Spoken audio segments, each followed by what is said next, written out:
welcome to Varn Blog. And today we have Daniel Tutt and Matt McManus, both regular guests of the show. You're both up there in appearances. I think both of you have been here at least 4 times.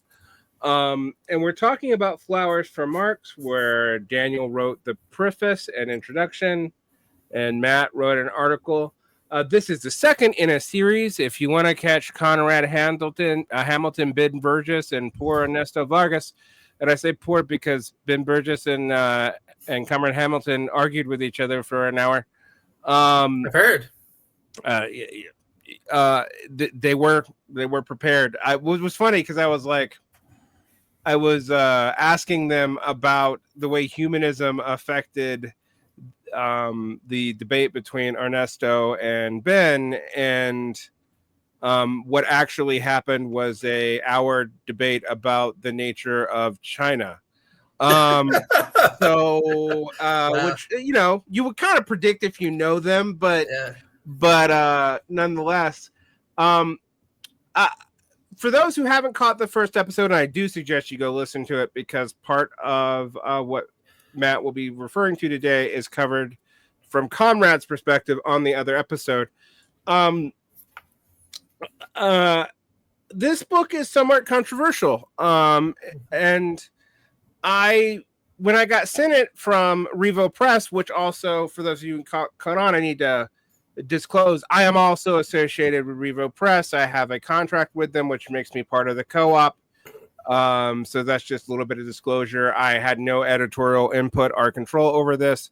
But a funny thing happened when I got this book, and we didn't talk about this in the last episode, so I will. I said I'd seen it before, and I realized that I was part of a team that reviewed it and maybe didn't accept it at Zero Books before it was bought out by the crew over at Repeater and Watson Publishing. So what I was going to ask you is, how do you feel about, you know, your argument about humanism and Marx, when I know this article is actually quite old? And when we first got this suggestion, I think that was around, it must have been like 2019, 2020. So this book's been kicking around for a while. So would you like to go into where it went after I looked at it, and why it ended up being controversial? Because it's not about its contents. I mean, even though it's a debate book, I don't find the debates to be particularly controversial. No, and they weren't intended to be, right? So the kind of origins of the book, as you point out, date back to 2019, because we'd all worked together on Myth and Mayhem, a leftist critique of Jordan Peterson. That came out in 2020, right in time for the pandemic and him going crazy. So it sold pretty well. Conrad thought I was going to sell 10,000 copies, which I always thought was a bit of a pipe dream, but, you know, dream big, you know what they say. But you were happy enough with it. It had been an enjoyable experience. So we decided, you know, why not get the band back together and do something else? And Conrad was the one who really had the idea of writing about Marx and the humanism, scientism debate. So actually, originally, I wasn't supposed to really do all that much because I was working on some other things. Don't need to go into all the BS around that. So I was just going to write what I thought was going to be like a little kind of Jacobin article, you know, 2,000 words, talk a little bit about Marxist humanism, cite, you know, a contribution to a critique of Hegel's philosophy of right or something, and then call it a day. But by the time 2022 had rolled around, so we're already 2 years after, you know, launching this project, the book was in a bit of trouble, and Conrad really suggested that I take over some editorial duties and asked if I wanted to produce more content, right? Kind of give my little essay a bit of a granular problem so it would be expanded, and then engage in this debate back and forth with him and help look over some of the papers. So, you know, in socialist fashion, and also because I had just moved and my wife was gone because she wasn't going to join me for another 3 weeks, I was like, well, I'm bored, so sure, fuck it, why not? You know what I mean? So workshop some of the essays, increase the, you know, my own contribution, went on a back and forth with Conrad, and then I figured that would pretty much be the end of it. And then the publisher that we were supposed to go with, Punctum, that Conrad had found, decided after many months of basically going back and forth to drop us. Two big reasons being that they didn't like that Ben had appeared on Joe Rogan, and they didn't like that Ben and I had written for a magazine called Compact Magazine. Some of you might be familiar with it. Once upon a time, it was the kind of flagship of people like Sarab Mari, the post-liberals. It's a pretty eclectic magazine, right? You know, people like Sam Moyn and me and Ben write for it, but you also get more conservative figures like Deneen who will write for it. Whatever else you say, I was fairly frustrated by this because we'd worked hard on the book and we really wanted to see the light of day. And then in swooped Revol Press that decided to release it. So it's been almost 5 or 6 years since the project was first floated before it ended up getting published. But I'm really happy it's finally seen the light of day. And I'm really happy that Dan wrote a great introduction to it, actually. It was kind of the one, I guess, silver lining on the otherwise dark cloud of this production. Got to collaborate with some interesting people. All right. Daniel, next question is addressed to you. You were not part of the names on the proposal I read 6 years ago in a different life. Pre-pandemic. Yeah, pre-pandemic, pre-me. I still worked for Zero Books. I left, for people who don't know, I left Zero Books a year before it was bought out. So how did you get involved, Daniel? And I one of the things that happened is when I realized that I was talking about a book that I had been involved in an early editorial process of, I went back and looked at what my notes on it were. And I remember what I said is I said it looked like an interesting book, but the scientism, humanism debates and the analytic versus post-colonial / non-aligned movement debate, which is less of a debate. Actually, the second half of the book is not as much a direct response to each other as the first half. Mm-hmm. I remember my commentary was that these were old debates, like I think it would be fine, but these are largely old debates, and I don't know, why we're rehashing the same debates we've had since the 50s on Marxism. And having now read the finished product, which I did not do when I had the initial pitch, I didn't have the whole text in front of me. Some of the essays, as you've indicated, weren't even finished yet. I actually do think this has original things to say on the debate. But I wanted to ask Daniel, like, how he got involved and why bring these debates back up now?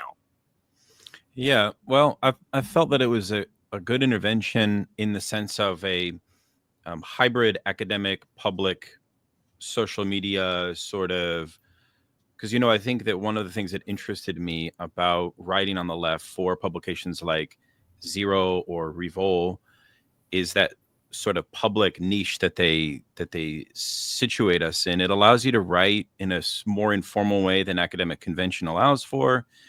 And so I seized on that opportunity. But I mean, there was a much deeper, almost like moral, ethical rationale for me to contribute the forward. And that actually had to do with the decision on behalf of Punctum, which at first blush we could shrug off as frivolous. But I think it actually is a little more serious and a little more, frankly, a little more concerning, because I think that you asked why this debate. Perhaps the better question to ask would be, why not other debates? Why not debates between Marxists and like the kinds of people that would insist that such a book should be effectively censored? Can we qualify that decision as gatekeeping, as censorship? What does it signify? What kind of control is it about? Ultimately, is it about a reinforcement of a kind of division of labor around the control of individual intellectuals and a perception that they should not gain notoriety? Is it therefore narcissistic? Is it substantive? Is it a reflection of a kind of complicity with a liberal ideology, which itself is somehow illegitimate or defunct or in a sort of state of decadence? And so I was seeing this not only here, but I was seeing this trend frankly all over the place, which is something between what we might call gatekeeping and censorship. Censorship is a strong word. Mhm. It's usually associated on the left with bureaucratic Stalinism. But I think one of the things I try to show is that we've seen a historical dialectical reversal, right? Whereby censorship, A, is theorized by Marx in a very elaborate way, very elaborate, and it is very seldomly talked about what Marx actually had to say about it. And B, there is a type of gatekeeping that occurs on the left, which behooves our attention, like necessitates our thinking, which of course is a difficult conversation to have for a whole host of reasons. But that was what drove me to it. So it's kind of like that sort of concern, which again, at face value may appear kind of like, oh, well, why would you cancel somebody for going on Rogan? But it's like, well, Kamala Harris didn't go on Rogan for the same rationale for that these people decided to cancel this book. And those things are the same. Those things are linked, in my view. Mm-hmm. And I think that has undermined the radical. So as I see it, censorship is an issue. There is, one of the things I address in the foreword is a kind of question, and I'm not fully decided on this, but I think that there's a correlation between the type of gatekeeping and no platforming tactics that were used by the radical left and the way that has seeped into influence even centrist liberal policy. And I have grown to become very critical of this, to put it mildly. And I think one of the things that interests me is how Marxists should respond to no platforming in ways that are thoughtful. That's what I was trying to do in my foreword, and happy to elaborate my position, my view on all of that. But in essence, yeah, that's my contribution to the piece, is to sort of actually say, wait a second, it's not so much about the substance of the debate in the book, but it's actually about the fact that the book was canceled on spurious grounds that necessitates our attention. As it pertains to your first point, Derick, I'll just say something briefly. I mean, Althusser had the idea that humanism is reformism, which is a very abstract, almost logical fallacy at first blush. But in a way, there's something to it. And I think it sort of calls, it represents a sort of consistency of reform or revolution, of these kind of debates that, yeah, they've been happening, you said, for 50 years, but I think really probably since the mid 60s to the present. And they revolve around and they repeat certain problematics. And I think that those problematics often don't get like aired in public. So perhaps that is part of the impetus also of why this book was perceived as dangerous, because it is actually not afraid to get at the jugular, right? Internal to Marxism. Yeah. So I think it's on those two points that I found the book worth contributing to, and that I found it interesting. Yeah, my response to that is, one, I think people really do need to look at what Marx wrote on censorship, because it's pretty extensive, believe it or not. And as Hal Draper points out in Karl Marx's Theory of Revolutions, Volume 1, 2, and 3, it comes up over and over again, and it's one of the first things Marx wrote about. For those of you who don't know, more or less he's anti-censorship, although there are complications to that in regards to like how you handle bourgeois positions in the bourgeois press. But nonetheless, one of the things I find interesting about Punctum in particular is that it is an open humanities journal, it's an open humanities press attached to open humanities journals. And so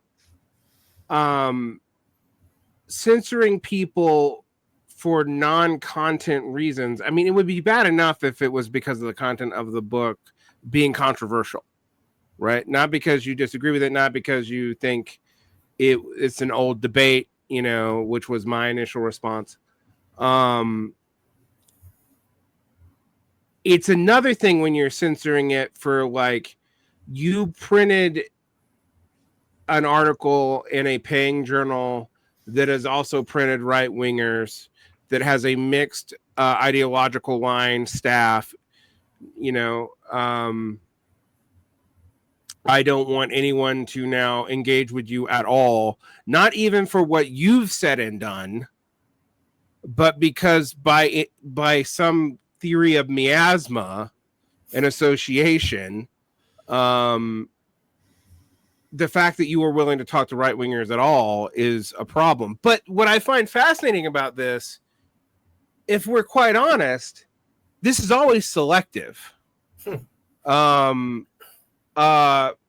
People canceled Norman Finkelstein for years, but also, like, I promise you that his publishers today, if he was to write a new book, would turn a blind eye to his association with, say, Ron Unz. And that is just a bottom line decision. So who gets this treatment is also highly selective, even on the left. But it would be like saying we couldn't talk to Chomsky because he appeared on Crossfire, because that's associated with William Buckley. I mean, that just that wouldn't make sense to the historical left all that much. Which is why censorship is tied into a logic that ultimately links to state power and the division of labor. And one of the things that Marx argued was, he had this phrase, is that who will monitor the gatekeepers, to paraphrase, right? And that becomes the issue. In other words, it doesn't become an issue of hierarchy. It becomes an issue of a strange paternalistic horizontalism amongst the liberal intelligentsia, where they have lost a grip on the rationale as to why they are gatekeeping and censoring to begin with. And it kind of becomes a system run amok. Okay. And that is what led Marx's early journal, the Rheinische Zeitung, basically to fold. Okay. And so what I try to show is that there's a kind of historical analogy to the early Marxist time and some of these issues that we're dealing with today. I will say this, which is, it matters, I think, a great deal how we, as Marxists, as socialists, respond to this issue, because I think that the pernicious repression that drives censorship is enough to drive somebody into, like, a dissident left position, or a type of maybe even quasi-reactionary position, because you feel arbitrarily persecuted, and you feel as if it's an indictment on the left, on the irrationalism of the left, on the incoherence of the left. And so it becomes, therefore, a crisis of the left. Censorship causes a fundamental crisis of the meaning of the left itself, right? And also of the evacuation of the responsibility of intellectuals within the left, right? So these are the reasons why, actually, because it's quite easy to shrug it off as kind of like silly, because Rogan is an entertainer. But I think at the end of the day, perhaps a more serious approach, and I'd love to see what Matt McManus thinks about this. That's part of the question. It's like, how actually do we respond to this? Becomes a question. Because at first blush, of course, Punctum is going to say, oh, well, what we were doing was not censorship, right? Of course. So there's a lot of disavowals that go on in the whole at the same time. And I think that what happened was Bashkar Sankara, members of the Young Turks, and huge public figures on the left, when they learned about what happened with Punctum, they called it out. Because the truth is, this, I think, strategy of no platforming, the strategy of gatekeeping and censorship, when it is exposed to the light of day, it is revealed to actually have hardly any public support, in my view. I don't know how you see it, Matt or Derick. Yeah, I have a couple of complicated feelings about this, and then I'll kind of shamelessly segue to the humanism scientism debate, because you said something, Dan, that I want to respond to. So I had actually somewhat mixed feelings personally, not politically, about the cancellation of this book. And though I'm very happy it's found a new and better home. On the one hand, obviously it was frustrating after many, many years when we were anticipating publication to find out that now we needed to go through the process of finding a new publisher again, after that was already quite tedious. On the other hand, it's kind of like dating or being with someone who doesn't want to be with you, right? If they really sincerely feel that way, then sometimes the best thing really is just to part ways. So my feeling is, if Punctum really doesn't want to promote this book or have anything to do with it, really, we shouldn't want to have anything to do with them. So that was my kind of personal feeling about what ended up happening. In terms of politically, I think it demonstrates something that is extremely objectionable about today's American left. And I single out the American left for a number of reasons. Now, I have a superficial point to make about this and one that's a little bit more cultural. The superficial point is, with regards to my own reaching out to people in Compact or Ben's going on Joe Rogan, my feeling is, if you're going to catch fish, you have to go where there are fish, right? And the reality is that simply repeating talking points to left-wingers that they're all familiar with is valuable, certainly in terms of mobilizing support, opening up new avenues of inquiry. But if you want to convert people, then you need to go where there are people who aren't leftists, right? And that's one of the reasons why I wrote for Compact magazine, since a lot of these people have dissonant views, they're dissatisfied with the status quo, they're at least curious about certain kinds of socialist ideas. And while I disagree with them about many of their more reactionary conservative social views, I think that there is a way of trying to offer an attractive vision of leftism that can invite them into the camp. And I know that Ben was doing something very, very similar when he went on Joe Rogan, right? Rogan, whatever you think about him, and I have mixed feelings, to put it mildly, he has a platform with millions and millions of people who listen to him. There's a reason Bernie Sanders has gone on, et cetera, et cetera. And Ben going on there and promoting democratic socialism and a plausible version of it to that mass audience can really only help us in the long run. So that's my perspective. In terms of the more cultural reason for this, Irving Howe had a very, very sharp observation where he juxtaposed the American left against the European left.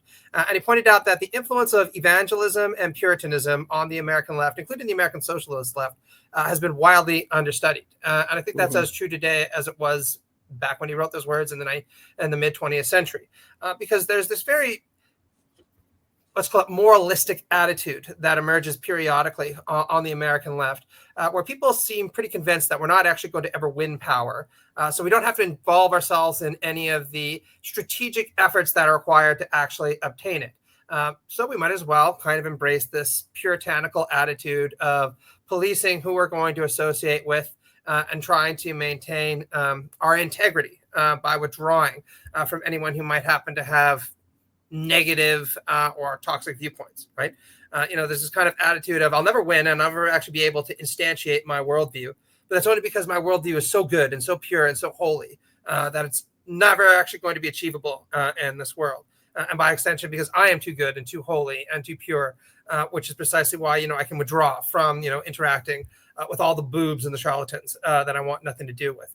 And I think that that's a terrible idea, right? The reality is that when you're in politics, it's not exclusively a numbers game, but you should be trying to get as many people on side as possible. And that doesn't mean compromising your principles, but it does, to use my earlier metaphor, definitely mean going fishing where there are fish, right? Not constantly going back to the same shallow pond again and again and again, and eventually being disappointed when you can't catch anything. So that's my kind of point, just to talk about the censorship issue. In terms of the humanism, scientism debate, I agree with what Derick said earlier. When Conrad first pitched me the idea back, in I think it was 2019, I thought, well, isn't this kind of a dead horse? Do we really need to come back to this again?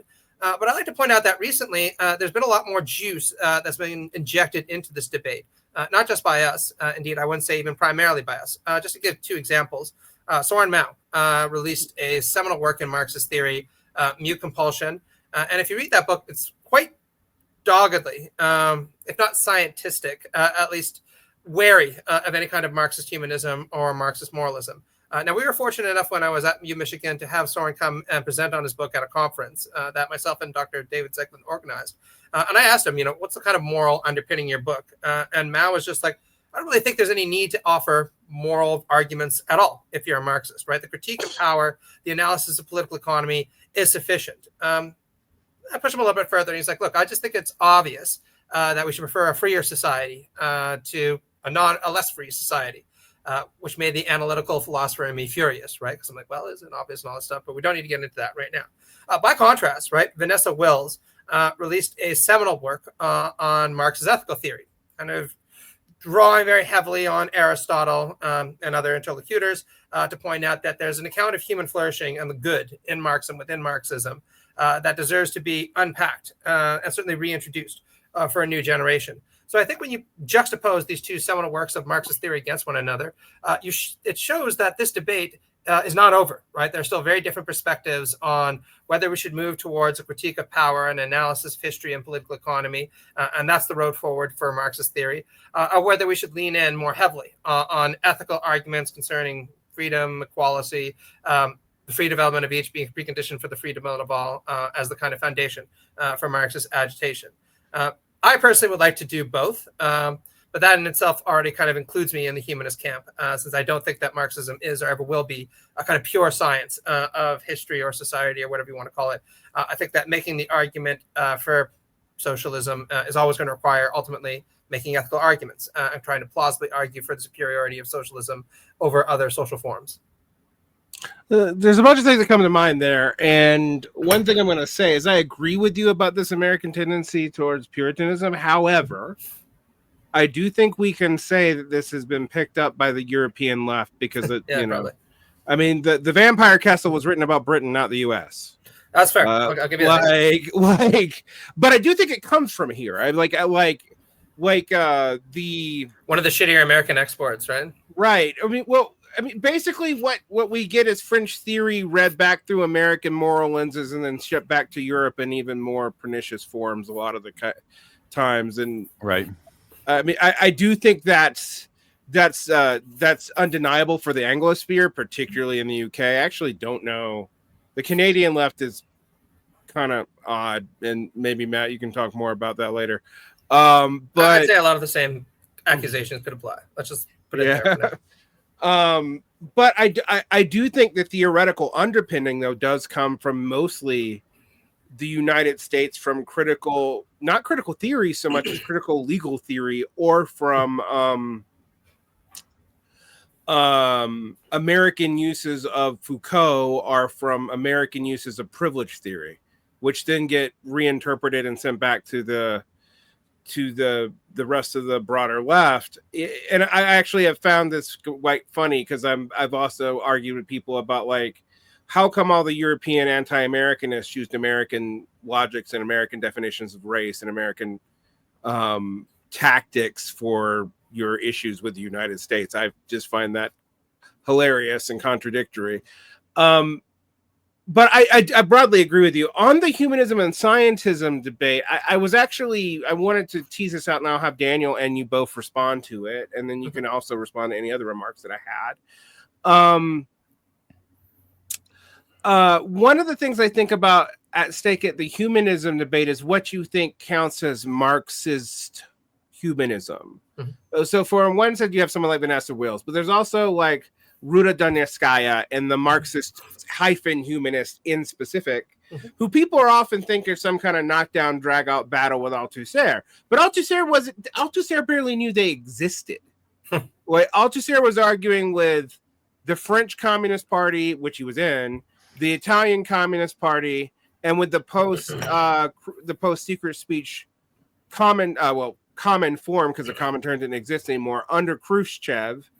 And that did have a particular reformist variance, to the point that if we look at a lot of these countries or in Latin America, the former Comintern aligned, and I'm being careful here because the Comintern was abolished in 1942, but the former Comintern aligned parties were taking reformist positions to the right of the socialist parties in the same nation. And that's a weird historical anomaly that I often feel is left out of this debate for why it was framed in the way specifically it was framed in France. And when I've seen this brought up from I think Daniel is right that this really kicks off in the late 60s. I was reading Alvin Gouldner talking about this debate in 1976. And it both hasn't changed and has dramatically changed, because I do think like Soren Mao versus Vanessa Rills versus let's say Bruno Leibold, the Citizen Marx author and historian. What you see here is at the very minimum, you have to deal with the fact that there are contradictory positions that emerge. And one of the more interesting parts of this for me is two of the most structural forms of Marxism, world systems theory and analytic Marxism, which,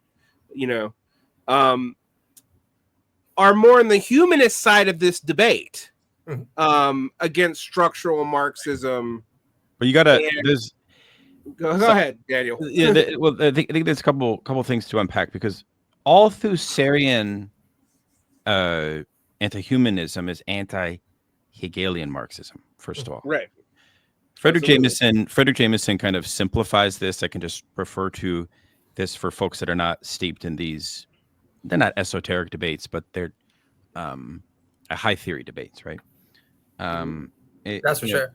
It is really between Lukács and Althusser. Absolutely. At the level of Marxist theoretical prisms by which we foundationalize an understanding of dialectics, because Althusser, of course, is still trying to expunge Hegel from dialectics, but maintain a theory of dialectics, right? And maintain an understanding of how we understand a contradiction. So you have to balance that off of existing movements from Stalinism and Maoism in particular, but to a lesser extent Trotskyism, right? But it really, internal to the Orthodox camp, Althusser and Lukács, it's Hegelian dialectics, which still has a radical humanism associated with it. For example, Lukács is not shy to invoke the moral. He's not shy to invoke the ethical, right? Mm-hmm. But his incorporation of Hegel is of a very particular, what I would call socially engaged version of Hegel, whereby the task of incorporating philosophy is to help the proletariat, the working class, gain a sort of access to social reality so they can change the world. Like, theses on Feuerbach kind of idea is like Hegel helps us with that project. I think the interesting thing about this effort here, and what we're talking about censorship and French theory, is that if you understand the Marxism of the French theorists, it was Althusserian. Okay? Absolutely. Largely anti-Hegelian. Here I'm talking about Jacques Rancière, Etienne Balibar, and even Derrida, Foucault, and Deleuze. They were all trained in their Marxism by Althusser. We should never forget that. That's extremely important. Althusser is a major name. And as such, what I find very interesting is the way that the legacy of Althusser has allowed for many leftists that have their philosophical foundation in French theory to have what you might call a kind of easy Marxism, right? A kind of non-rigorous Marxism in which Marxism can be kind of like this thing that you try out, like the late Deleuze experiments with grandeurs of Marx. It's unfinished. He's friendly to Marx, so therefore it's kind of qualified. Or rather, what they give you is a kind of Marxism in the plural. Yeah? It's like there's many different Marxes, and most Marxism, according to the French theory model, of course, is authoritarian. They will never be able to expunge Stalinism, right? And so what I find interesting is that voice is missing from this debate. Why is it missing from this debate? I would contend that it's missing from this debate in part because of the Puritan tendency you mentioned, on the one hand. But on the other hand, I think that leftism of French theory has now given us what you might call a sort of nascent or diffused idea of leftism that doesn't see itself as necessarily needing a theoretical anchor. Fundamentally pluralist, right?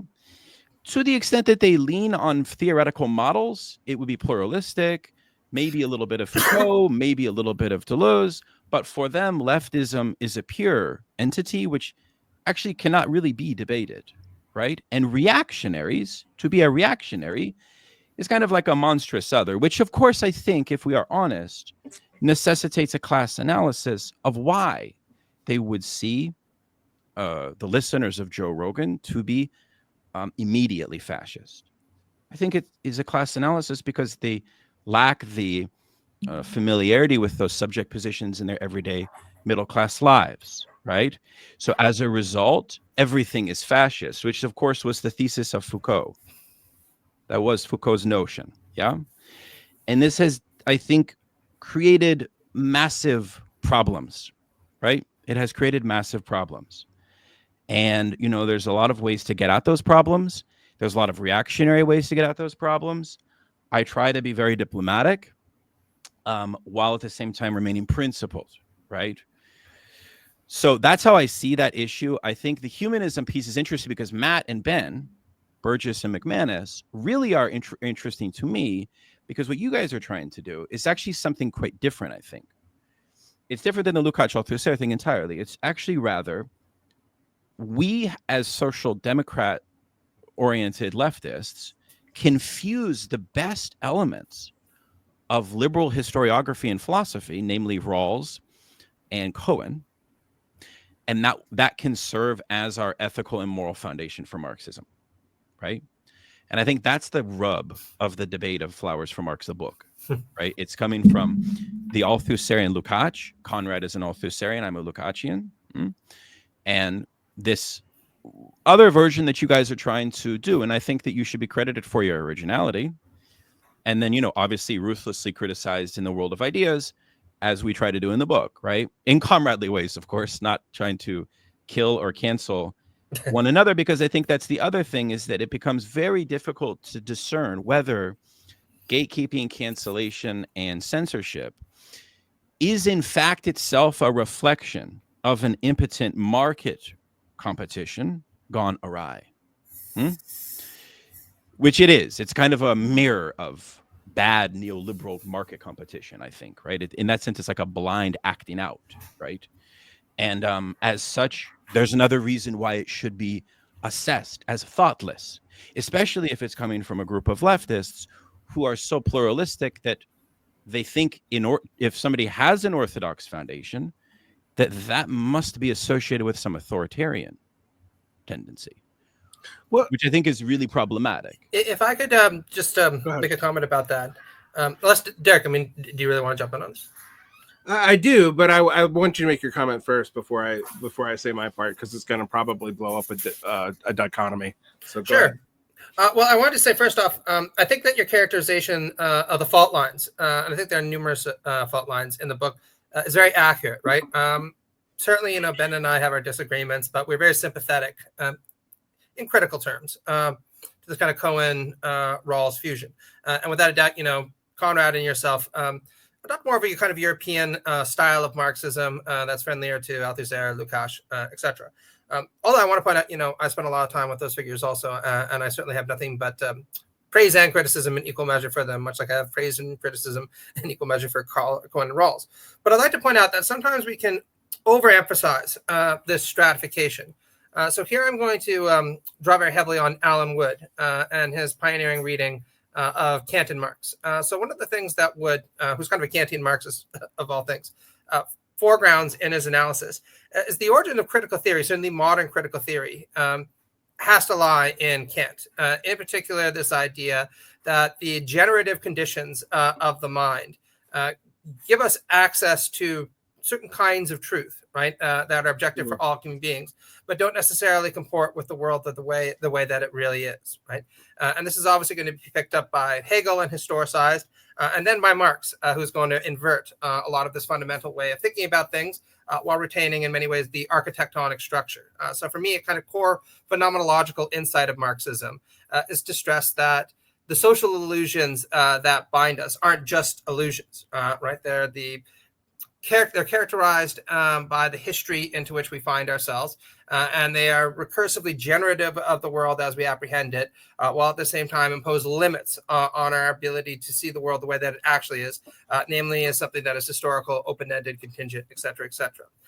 And the reason why I bring up this kind of Kantian origin is we can talk about this epistemologically and historically the way that I just have, which goes on to influence an enormous amount of continental philosophy. But of course, there's also the moral side, which one finds very directly in Kant.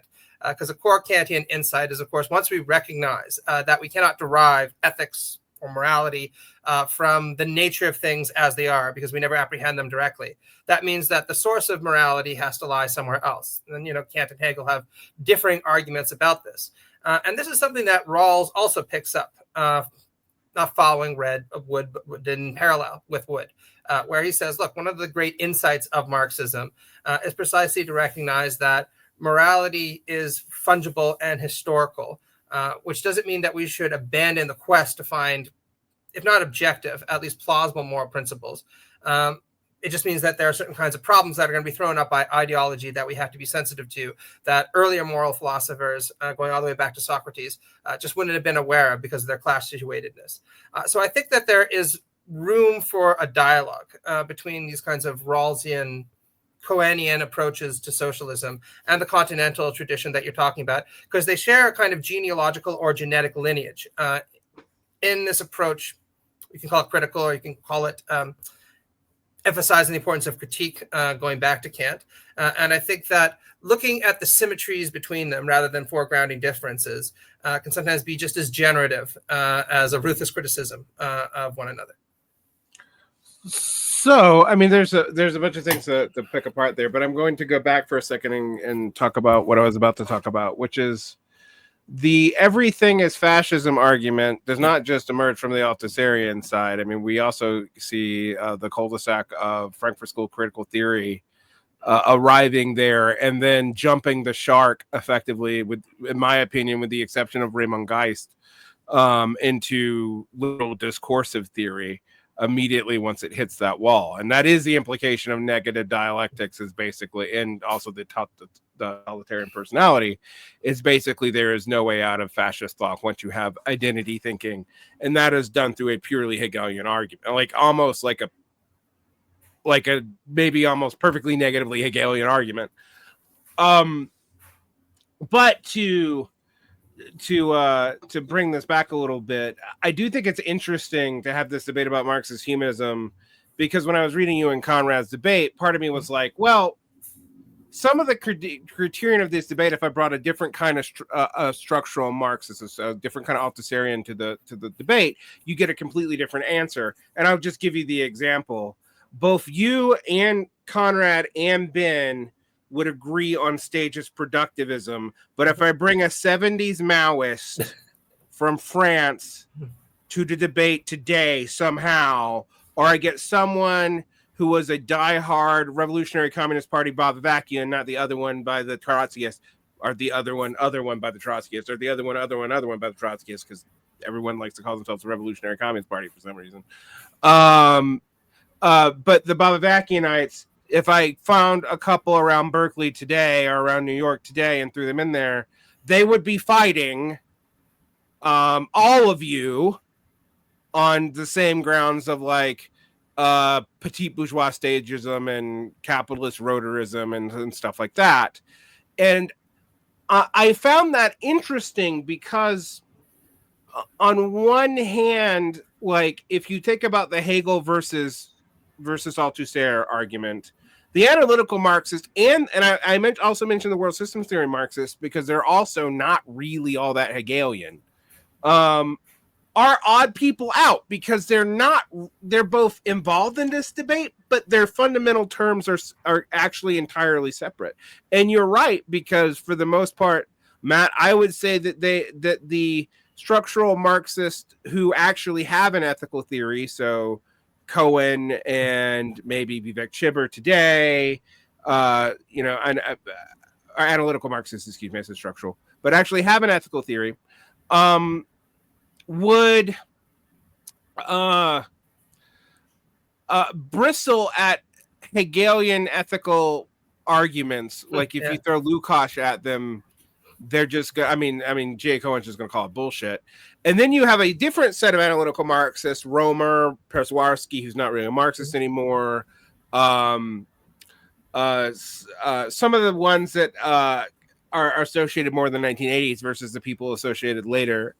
They're also going to throw out the humanism and the ethical argument. Like, they're going to use game theory to say that that's not really something we should care about. They're all part of analytical Marxism. Interestingly enough, when I read Emmanuel Arrighi, Samir Amin, Giovanni Arrighi, and Emmanuel Wallerstein, and my God, other than Samir Amin, can these people have different names? It is super maddening that like three relatively rare names show up amongst the same cohort of thinkers over and over and over again. But nonetheless, that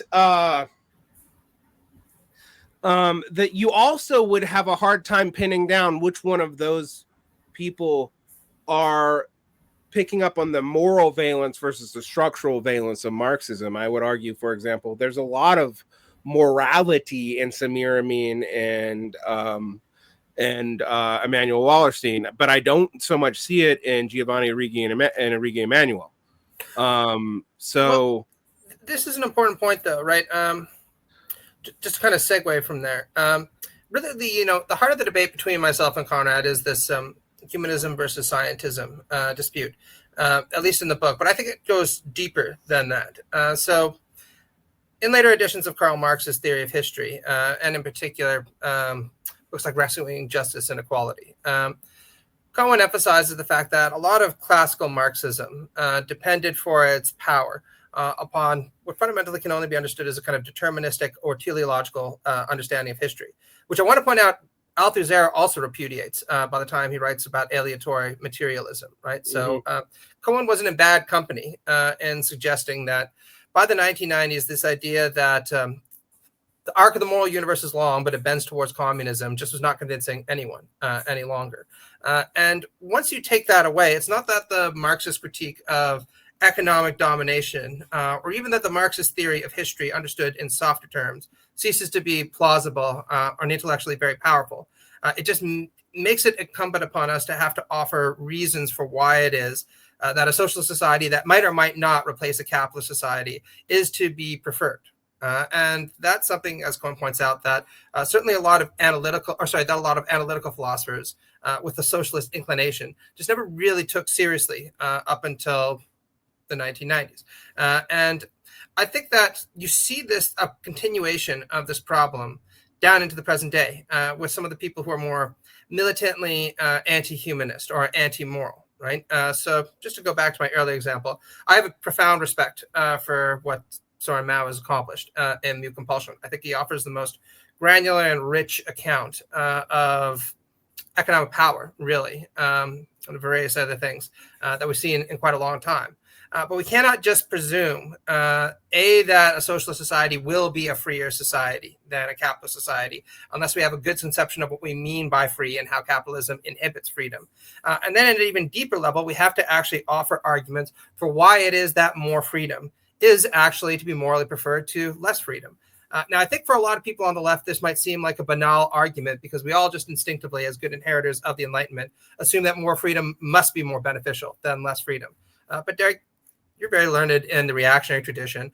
You'll know that it's by no means the case that intelligent people just see more freedom as self-evidently a good thing. There are plenty of people, even liberals, but certainly reactionaries, who insist that actually one of the major problems with both liberalism and socialism is this emphasis on freedom, or if you want, freedom, equality, and solidarity. That's the root of the moral rot that's led to libertine nihilism in our society. So what we should go back to is a society characterized by less freedom, right? Whether that means authoritarianism or deference to church authorities, et cetera, et cetera, et cetera. So we cannot just assume that more freedom is prima facie a good thing. The argument has to be made for why it is that freedom is preferable and why it is that equality is preferable. And once we've established that freedom and equality are to be preferred, how it is that a socialist society, in whatever flavor you prefer, will do a better job of instantiating those values or principles in a more real way than what we find right now under the capitalist mode of production, which I agree with Mao and many others, inhibits freedom and equality and solidarity in profound and alienating ways. So I'll just say a couple of things on the notion of freedom and morals. Historically, this is handled through the analysis of a class and of expression of class power, not reliant on the categories from Marx's Capital per se, but primarily of the formation of class formation and of the possible class consciousness of the proletariat, which importantly is affected by things like imperialism, right? Or things like the disintegration of the bourgeoisie. So meaning that, say today, liberals no longer have a vocabulary which maintains a kind of connection to any kind of universality of moral commitment. And there is a kind of decadence, not only of liberalism as a class formation, but I think as, in a certain way, Marxism emerges in an interesting way, perhaps, as the only philosophical orientation, politically speaking, that might be capable of holding liberalism to its better ideals. And I think that is also what interests me about this book, and what interests me about dialoguing with people who are open to an engagement between Marxism and liberalism in a real way. Because it's only through that engagement that I think we can reopen a different vantage point that a lot of anti-humanist Marxism, because it subtracts the cultural domain from its understanding of historicism, it gets too scientistic at times. And I think that we lose track of these questions about the historical formation of class ideologies, class worldviews, and class moralities, which classical Marxism was always thinking ethics and morality vis-a-vis how it is lived through class oppression, right? So the question that befuddles people on the Marxist left is a symptom of the over-scienticization, mainly the question of, like, why do we fight? What's our rationale to fight, right? Does Marxism require a theory of the overcoming of alienation, right? These are actually debates that people in contemporary academia are having. Contemporary academia is wondering whether they're not asking the question of, like, can reified social forms be overcome? In a way, there's almost the impetus of a lot of contemporary left-wing academic work is far more pessimistic about things like the possibility of a society beyond forms of constitutive alienation, right? A society that has abolished the value form, a society that would put forward a plank for the abolition of wage labor, for example, which used to be the standard question of what was called the social question, right? And therefore of the social revolution.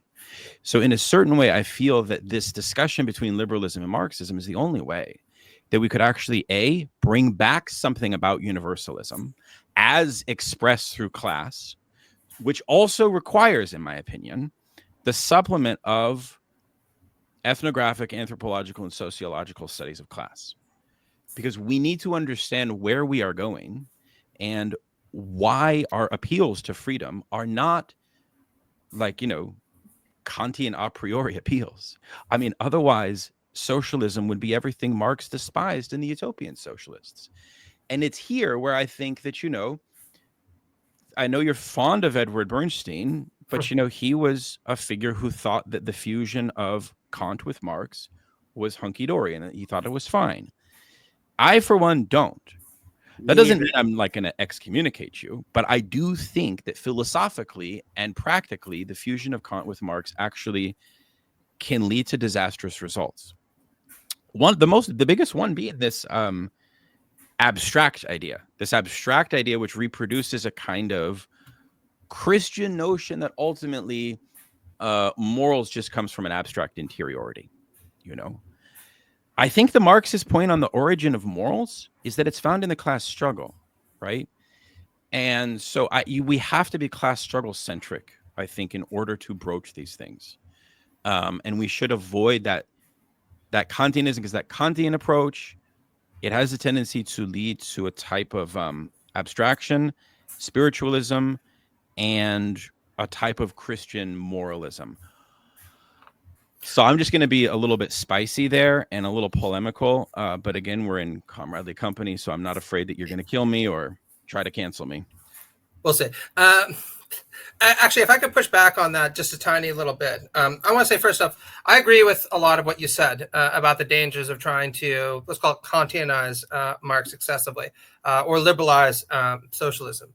And just to give one example of this, I thought that Derick made a very sharp observation earlier on, where he pointed out about how a lot of the kind of American approaches to Marxism, critical theory, tend to be found in things like critical legal studies or critical race theory, et cetera, et cetera. Now, one of the interesting consequences of this is invariably the insights of these critical traditions tend to become very, very distinctly Americanized, appropriately enough. And in a bad way, they tend to interiorize a lot of bourgeois norms about potential alternative societies in a way that I think is regressive. Just to give an example, qua what Derick said, Kimberly Crenshaw, right? Many people are familiar with Kimberly Crenshaw for her seminal work on intersectional theory. Brilliant woman, there's no doubt about it, right? And there's a lot to be learned from her. But when she was pressed about, well, what kind of society is it that you're envisioning? She gave this metaphor of a race and said, look, the reality is that right now, America claims to be a meritocracy, but some people start 400 yards ahead of the line. Other people start 200 yards behind the line, and we want to bring everyone to the same starting point. Now, I often teach this in class because it's a very vivid metaphor that I think services as a deep, imminent critique of meritocracy.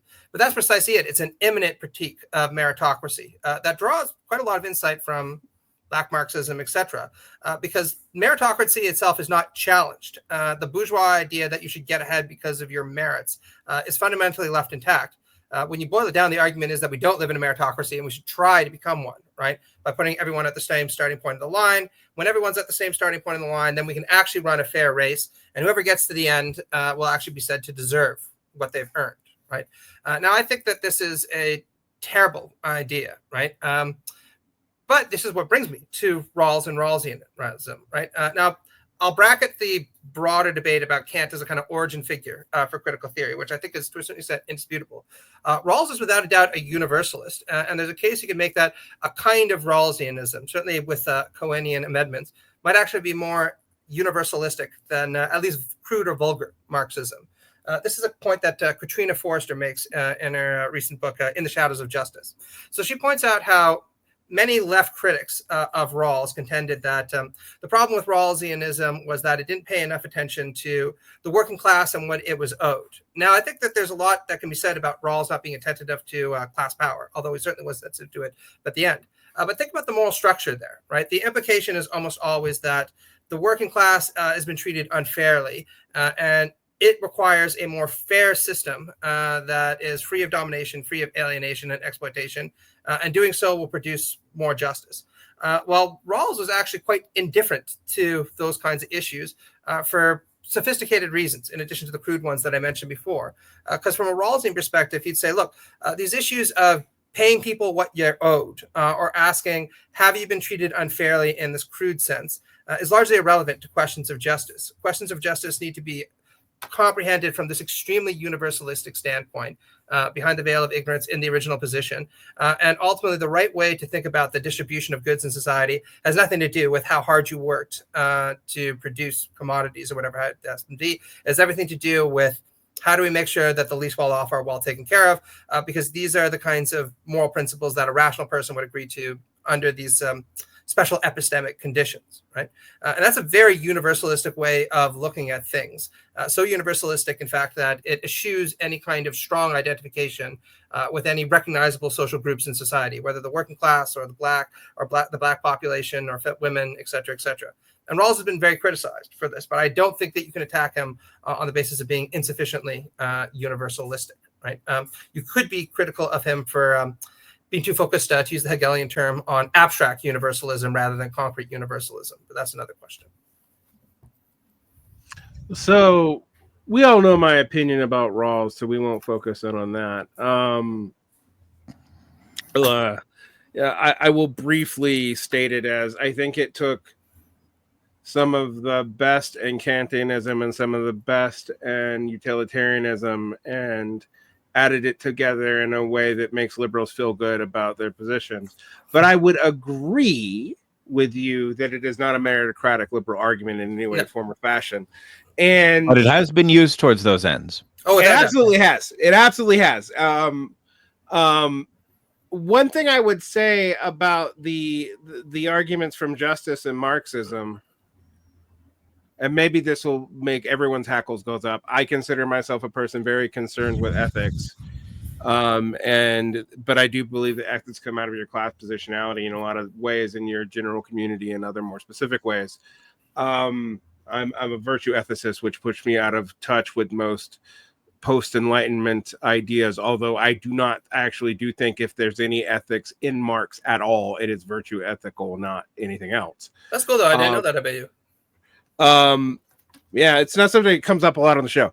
But what I will say is I don't give a shit about justice.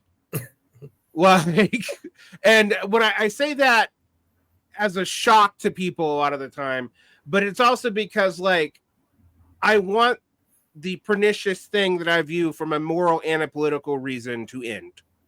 I do not care about balancing the scales about what happened before we end it, because I actually don't even think that's possible. I think trying to redeem the angel of history in this Benjaminian sense is a waste of time. And that puts me at odds with 90% of the Marxist debates right now. I kind of feel they're more at odds with the way Marx talked about this stuff, because I have pointed out that justice, not that it never comes up in any Marxist letters or whatever, but even if you go through and read the Vanessa Wills work, that particular virtue framing is really absent from Marxism. But it is not absent from the way most Marxists talk, which I do agree with you, ends up having a shadow conception of the meritocracy that the working class should get what it's owed. Well, Marx actually says the working class gets what it's owed. I agree. Now, that's what he says. No, sure. I mean, labor is always paid the fair value for its produce under contemporary historical conditions, right? Because right can only be as high as the mode of production at any time. Right. So when you think about that, a whole lot of the way the current Marxist debates are framed, I mean, I don't think it matters if you're a humanist or a structuralist. They're poor framings from either perspective. Now I have some probably genetic fallacy adjacent critiques of Kantianism, because I don't just think of the Kantians we like in liberal society. I also think of the Kantians we don't like the German historical school fascists. Which I do not think Kant is inherently fascist. But and I was also thinking about this emergence of a left tradition that is anti-freedom explicitly, not implicitly, not accidentally. Because whatever you may say about the historical realities of Marxist-Leninism under Stalin and Stalinist forms of Marxist-Leninism, they did not conceive of themselves as anti-freedom as such. They did not. But there are people who do today. I've even had some of them on my show. I mean, Colin Drum is famous for asking, why shouldn't we just forgo the concepts of freedom altogether for the concept of survival? Which and why don't we just have a legitimate form of authority, and why can't leftists and everybody else just follow the rules? Probably from an Afro-pessimist perspective, quite honestly. I actually think this is contingent with a degenerate liberal position that is developing today. Yeah. Sure. And what I think is fascinating about it is it doesn't ask even how you justify the rules. Mm-hmm. Because this is not even a social harmonious argument here, because if you had social harmony, you wouldn't need to enforce these rules this way. This is to me, putting a cart before the horse on norms, and assuming that there is an ideal form of norms that would ensure survival, usually some austere one, that would also increase equity, but probably equity in the most negative sense. I should say I've seen a lot of what you've been talking about recently since Trump's second election, especially, right, where a large number of liberals and not a small number of leftists have just lost faith in ordinary people and their ability to reason what they consider to be appropriately. And so they've given into this kind of authoritarian impulse to just say everyone should follow the rules. And of course, the rules should be more progressive, but people shouldn't have a say in that. So that's all just to kind of affirm what you're saying. And I do think also, I mean, it's interesting because I feel like in ecological Marxism, there is this idea that society, and it's actually an idea generated from Lukács, right? So Saito initiates the notion of understanding the system of capitalism as a metabolic system. That's a Lukácsian idea. But what's missed there is also that social relations are also metabolic, meaning that one of the presuppositions of Marxist political strategy is that solidarity of the proletariat will produce a system of cooperation that will be more rational than immediate bourgeois society is. So in that sense, there is a fundamental optimism to the political Marxist tradition, I would claim, right? Which would go against Colin Drum's kind of immediate. To me, it's kind of a non-dialectical point, in the sense that every political coalition is the expression of a contradictory class assortment. And I think that one of the arguments that is true in Marxism is that in capitalism, the working class has a unique organizing possibility, right? It's not that the working class can be personified. That was Marx's debate with Proudhon. Proudhon basically thought that classes were like people, like the cover of the Leviathan, right? He thought that classes were like kind of expressions of things in a certain way. Marx thought that classes were relations. So there's a strategic reason why the organization of the working class can produce a greater metabolic harmony of planning society, right? In a universe for the universal interests of all. And I feel like if we extinguish that optimism, I lose track with what we're doing on the left. You know what I mean? And I felt that that's almost, if you like, the kind of kernel of Marxism that keeps me grounded and keeps nihilism at bay, if you will, or decadence at bay, which is that, a better form of political organization is possible. I'm not going to say a better world in some abstract sense, but like, do you see what I mean? Like, and I think that necessitates, on the one hand, like a class analysis, but also a revitalization of the political Marx, which I think, frankly, because most of the big thinkers that we're talking about, from like the French theorists to Cohen and Rawls, were marked by their distinct relation to the welfare state. And as such, they put forward an understanding of the world and of society that presupposed, that couldn't articulate the type of social fragmentation that we live with. And as such, their theoretical worldviews have a degree of inherent limitation to us. Yeah, I would fundamentally agree with that. I mean, I think that if you're going to talk about a basic problem with, let's call it the Rawls-Cohen nexus, it's the presupposition that there's a kind of fundamental unity, or to use the Rawlsian term, consensus around certain kinds of basic principles that should be found in a just society, and that the job of philosophy or critical theory is to carry forward those principles to a higher level of theoretical abstraction, and then potentially move them in a meritorous direction, or a more radical direction than has long been appreciated by citizens, right? And that's kind of Rawls' whole project, right? Basically, if you take liberalism seriously, the way that Americans claim to take it seriously, then you should do liberal socialism or property-owning democracy, not liberal capitalism. And I think that, to your point, Daniel, this marks a basic limitation to the ideal theoretic or moral project that underpins a lot of analytical philosophy, because it constitutes a failure of nerve to take seriously issues of economic power and domination in particular, and potentially even more granularly the nature of ideology. Let's just use that term. We can substitute with synonyms, hegemony, discourse, whatever you prefer, because ideology, as Gillian Rose really rightly points out, again, has always just been presumed to be something that will disappear with the advent of the right principles or the instantiation of the right principles in society. Now, any sufficiently sophisticated Marxist or critical theorist will tell you, no, you can't just make a rational argument for these principles and then assume that everyone is going to accept them because you explained the original position to them in sufficient detail and they've kind of internalized the parameters of the thought experiment. The reality is that this is not a kind of epiphenomenal feature of the social form. It's a set of illusions that are necessary to the social form. And so consequently, what you need to do is engage in a praxis to open up spaces where more cognitive freedom is available so that people will be more receptive to principled arguments for why it is that we should advance towards a more free and egalitarian society, which is a more democratic society. Yeah. So I think that's a very basic limitation to, let's just call it again, the Rawls-Cohen nexus. No, it's totally, I mean, I think there's been one strong criticism of Lukács that I've taken to heart recently that reminds me of exactly what you're saying. It's from his number one disciple, this figure named Mészáros. And Mészáros said, look,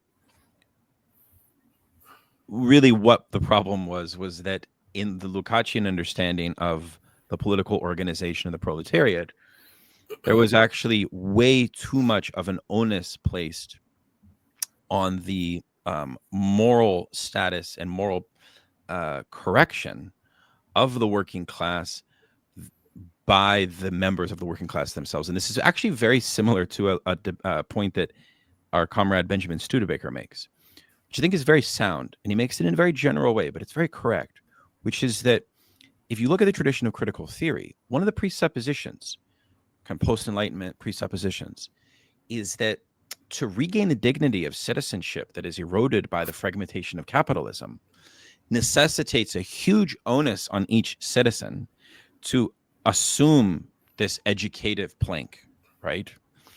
And Studebaker's position is like, well, actually, we need to make it easier on people. And actually, and I think his argument is very much in line with this inequality of education and how that's affected class dynamics in our time, right? Whereby one of the most telling schisms of working class to middle class, if you want to use that dichotomy, is four-year degree. So are these old models of these great thinkers, what are they requiring too much?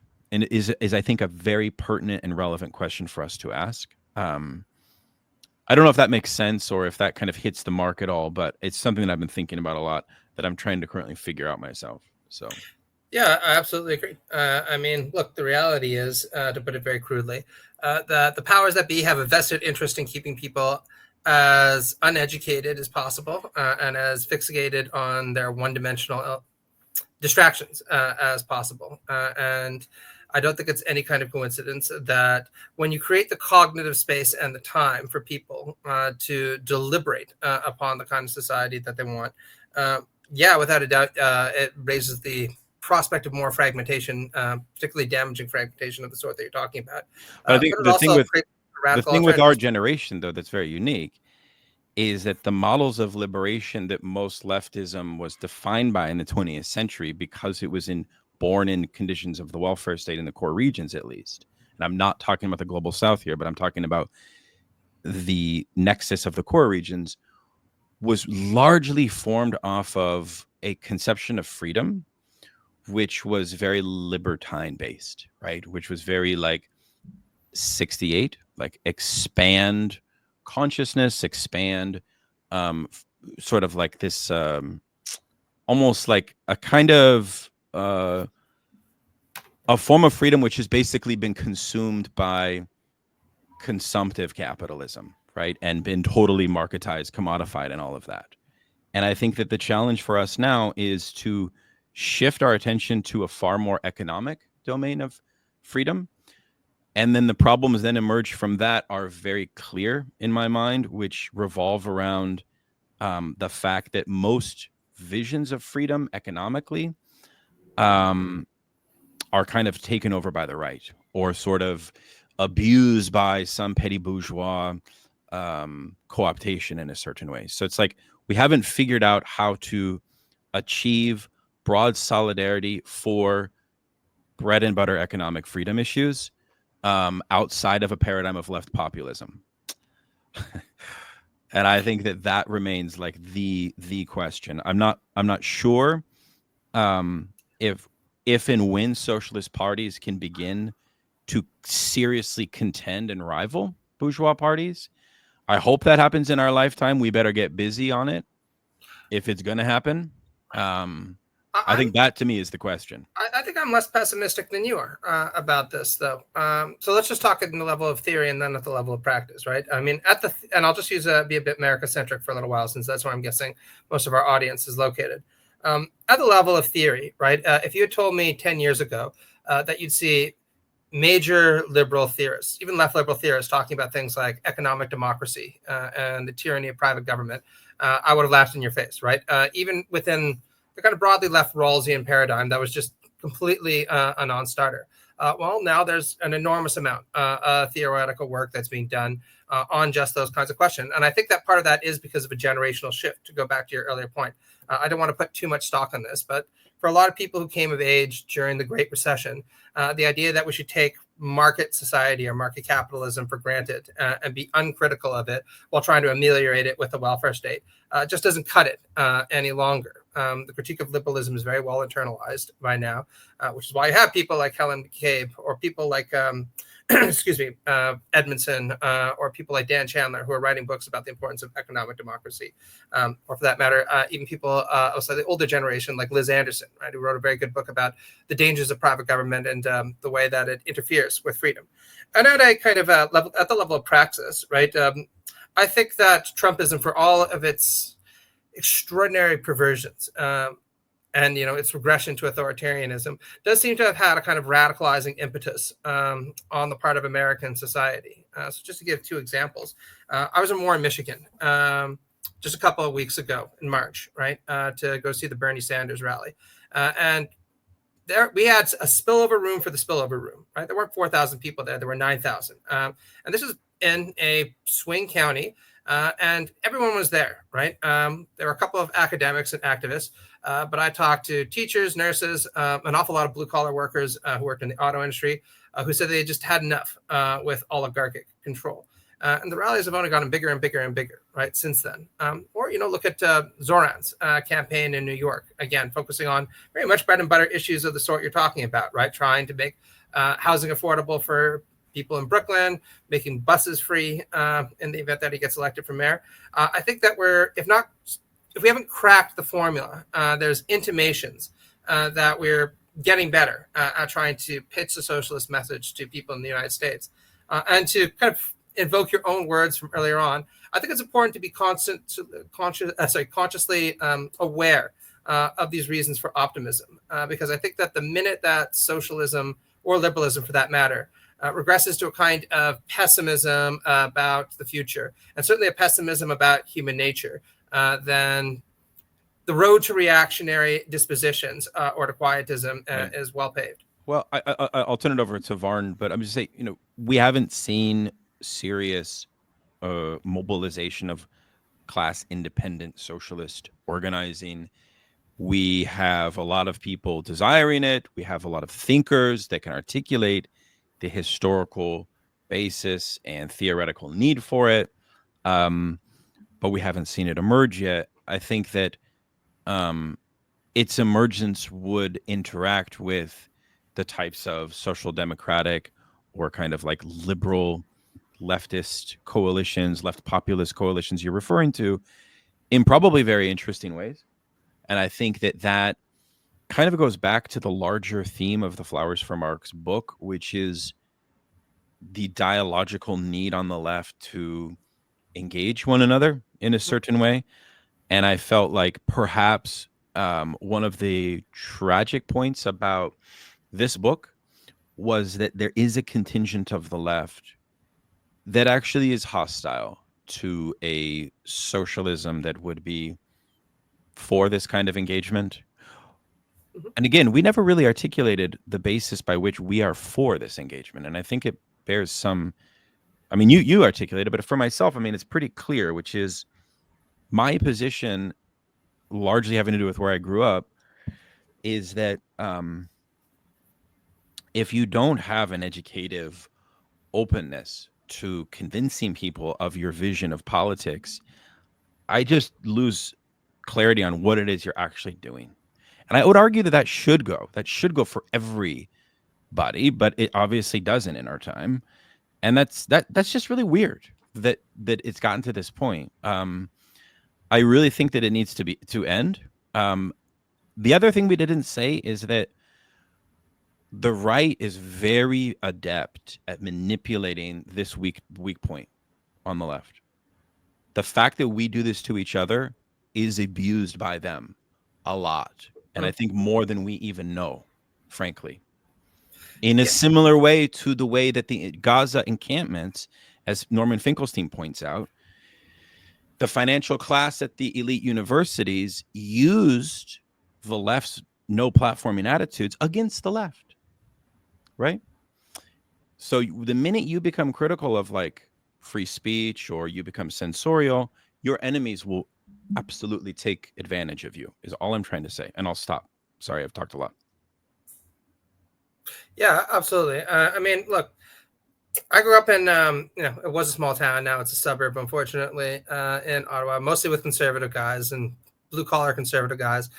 So I just have to admit that a lot of the kind of interscene debates that appear on the left that people invest a lot of emotional energy in just never seemed as relevant to me, bluntly, as arguing with the right. Because to me, if you look at conservatives and you look at right-wingers, it's very clear that they have a very different vision of what the world should look like than most people on the left. Now, there are overlaps and there's opportunity to dialogue and, again, win converts there, right? But, compared to, what Patrick Deneen wants, let alone Julius Evola wants, the difference between what Gia Cohen aspires to and Althusser aspires to just seemed comparatively minor, even if the theoretical underpinnings of why it is that they regard whatever it happens to be the ideal form of society are quite substantially different. That's the other thing. And then just quick response to that. The conditions they face were, in a sense, far less urgent than what we face, given the ecological situation, given the fact that we actually have the clear index to a mass mobilization and desire for socialistic politics. There is like a void.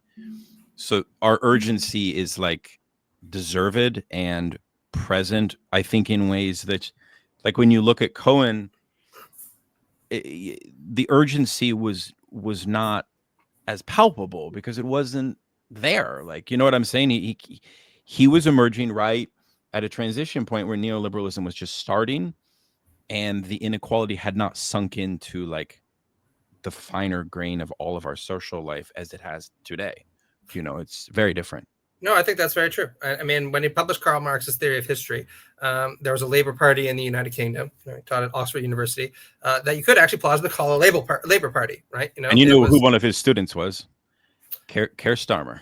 Yeah, well, there you go. I mean, probably didn't really pay very much attention in those lectures, right? But this is kind of He was a former Trotskyist.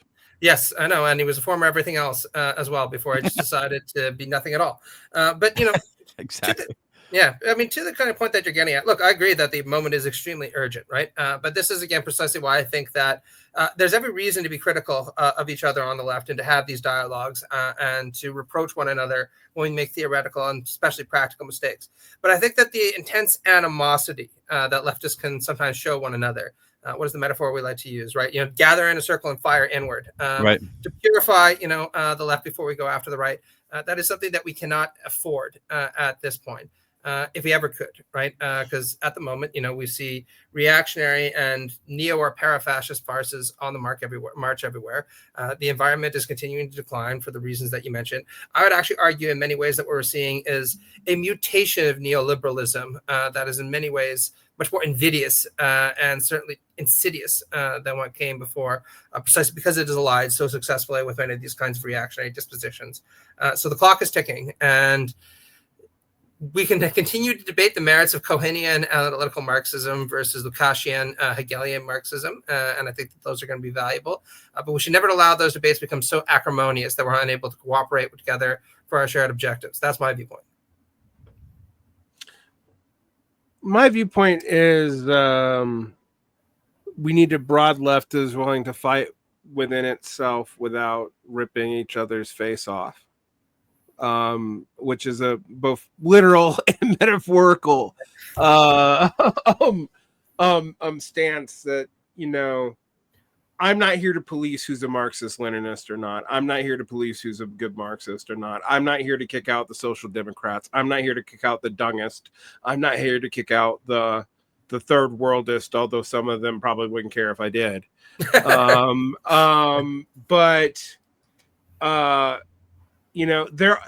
I do think there has to be a line.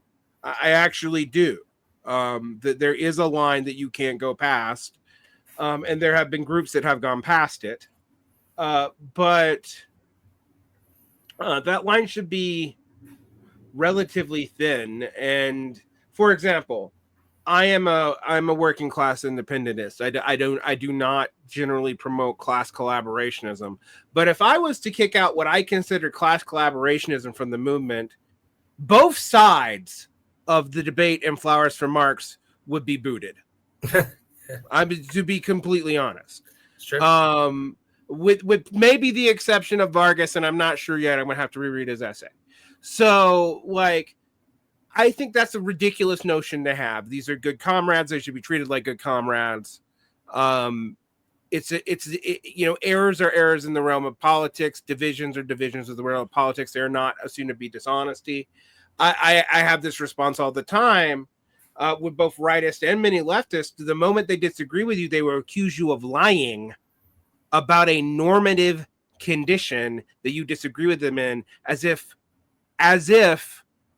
stating a different norm is lying about a fact, which also means that they cannot deal with the difference between a norm and a description at a fundamental level, or they're bad faith actors. Those are your two options, and I'm going to pick the more charitable one 90% of the time, even though it does kind of make them look like idiots.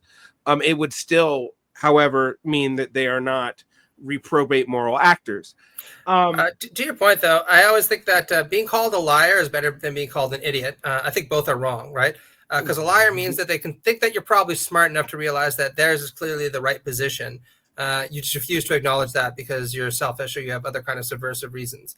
If you're an idiot, right, then you just aren't smart enough to realize what the right position is. And I tend to think that all these accusations don't get us very far. I think that as a species, really, we have a hard time appreciating that intelligent and thoughtful people can hold wildly different viewpoints than we do. Well, I think part of the for good reasons. I think part of the problem, though, is that there's a large contingent of the contemporary left that doesn't have a self-critical they have a reflexive understanding of the left, not a self-critical understanding of the left.